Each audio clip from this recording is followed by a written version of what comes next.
What's up mga ka-onse? I'm back! Magandang tanghal sa mga ka-onse. Ito, titigman natin ito. Itong bigay na ito. Nutella, be ready. Parang ano siya eh.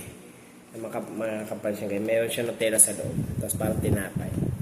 Matigas-tigas. Anim yung laman ito mga ka-onse. Bubuksan natin, titigman natin kung gano'ng kasarap. Bigay ito ng, dala to ng mami ng mga anak ko. Yan. Binili daw ng boyfriend niya sa SNR. Diba? Pinadalahan pa ako ng boyfriend niya ng Nutella, chocolate, diba?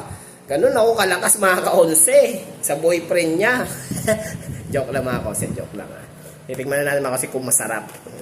First time ko lang nakakita ito, wala naman ito sa Walter, mga ganito. Sa SNR lang ito, meron mga ganito eh. Tignan natin. Buksan natin. Ano yung laman na ito eh. Kuha tayo ng isa. Yan na. Tignan natin. Ganito siya ka-onse ganyan siya. Ganyan siya.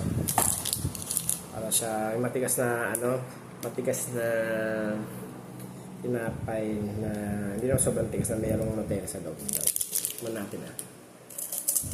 Kung ko ha. Kumakang ka.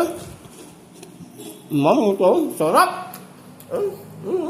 Dami na tela. Sarap nga na, oh. Pero buti na, ginagawa ng SNR dito sa malapit sa amin. Pagkatapos yun, doon lang kami bibili nito. Sarap pala na ito. Nga konse. Sarap po, narinig nyo? Sarap nyo, ba? Parang hindi, mga konse. Sarap po. Nutella lang sa kalam. Nandito na mga konse, tinikman na natin na itong Nutella, bready ha. Bye-bye!